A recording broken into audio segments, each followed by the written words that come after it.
Hello friends, मैं उमा गुप्ता। आज हम बात करेंगे प्रेगनेंसी के सेकेंड मंथ में क्या होता है, आप में क्या चेंजेस आएंगे, बेबी में क्या चेंजेस होते हैं, क्या सावधानियां रखनी है जिससे मिसकैरेज ना हो जाए, अल्ट्रासाउंड में हम क्या देख पाते हैं, इन सारी बातों पे आज डिटेल बात। फर्स्ट पॉइंट है कि प्रेगनेंसी का सेकेंड मंथ किसे कहते हैं। आपका पीरियड ओवर हो गया तो आपने प्रेगनेंसी की टेस्ट की, यूरिन से की, अगर उसमें 2 लाइन आ गया कॉन्ग्रेट्स, आप माँ बनने वाले हैं। अगर उसमें कोई लाइन हल्की आती है तो एक ब्लड टेस्ट होता है बीटा HCG, उससे हम पता कर लेते हैं प्रेगनेंसी है या नहीं। और अगर 6 to 7 वीक्स हो गई और पीरियड नहीं आया है तो अल्ट्रासाउंड कन्फर्मेटरी टेस्ट है कि आप प्रेग्नेंट हैं या नहीं हैं। अगर ये तीनों टेस्ट पॉजिटिव है, आप प्रेग्नेंट हैं, तो आपको जितना खुश होना है उतनी ही सावधानी भी रखनी है। सावधानियाँ क्यों रखनी है? बेबी हमें अल्ट्रासाउंड में सिंगल लाइव इंट्रायूट्राइन फीटस के रूप में दिखाई देना चाहिए।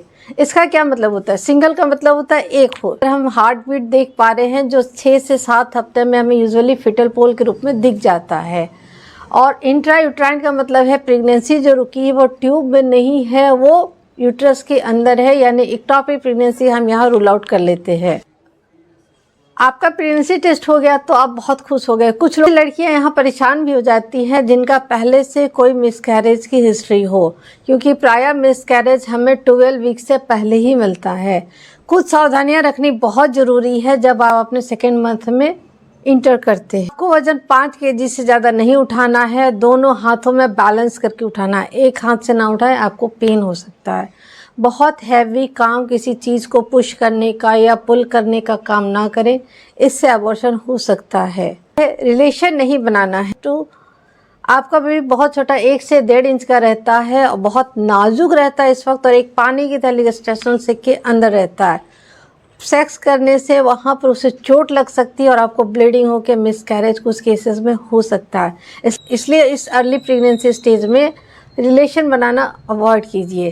स्पाइसी फूड, आप जितना स्पाइसी खाएंगे आपकी वॉमिटिंग उतनी ज़्यादा होगी, इसलिए स्पाइसी फूड जितना हो सके अवॉइड कीजिए। ट्रैवल कितना कर सकते हैं? ट्रैवल आप इस समय जितना अवॉइड करेंगे आपके लिए उतना बेटर है, क्योंकि ट्रैवल करने से वायु दोष बढ़ता है और वो मिसकैरेज होने का मेन एक कारण कहा गया। इसमें बेबी की ग्रोथ के लिए खाने में क्या लेना चाहिए? आपको जो खाना आप खा पा रहे हैं कम स्पाइसी के रूप में आप वही खाएं। पैकेट फूड, प्रोसेस्ड फूड्स को कम करें। और अगर आपको वॉमिटिंग बहुत ज़्यादा हो रही है तो अपने डॉक्टर से मिलके उसकी मेडिसिन ज़रूर लिखवा लें। सेकेंड मंथ में ज़्यादातर लड़कियां हमारे कांटेक्ट में नहीं आती हैं। उनका कहना है कि अभी तो मेरी प्रेगनेंसी को मैंने बाकी लोगों को बताया भी नहीं है तो डॉक्टर के पास कैसे जाना है। लेकिन ये बहुत ज़रूरी है, क्योंकि आपके बेबी का शरीर बनना स्टार्ट हो गया है, उसके सारे अंग बन जाते हैं, छोटे छोटे रूप में होते हैं। हम उनके हाथ, पैर, मुँह, नाक सब देख सकते हैं। इसलिए जब आपको बेबी हेल्दी चाहिए तो आपको केयर में शुरुआत से रहना है। 9 मंथ 8 मंथ में हमारे पास जब लड़कियां आती हैं और उनके सारे प्रॉब्लम्स अराइज हो चुके हैं तो बहुत ज़्यादा बदलाव वहाँ हम नहीं कर पाते। सिम्टम क्या अराइज होंगे? आपको सेकेंड मंथ में प्रॉब्लम क्या हो सकती है? बॉडी का टेम्परेचर थोड़ा सा रेज रहता है, आपको हल्का बुखार लग सकता है, पेट के निचले हिस्से में थोड़ा भारी या दर्द लग सकता है, क्योंकि आपकी थैली ब्लैडर को इरिटेट कर रही होती है तो बार बार पेशाब जाना, ये भी बहुत कॉमन सिम्टम है। और कुछ लड़कियों में एक्सेसिव वॉमिटिंग होना, बिल्कुल लेथार्जी पड़े रहना और मैं कोई काम नहीं कर पाऊंगी, ये भी सेकेंड मंथ में बहुत कॉमन है। डोंट वरी, 3 मंथ्स के बाद ये सिम्टम काफ़ी कम हो जाते हैं और आपकी एनर्जी लेवल बढ़ जाती है। अल्ट्रासाउंड की फाइंडिंग में हमें क्या देखना है?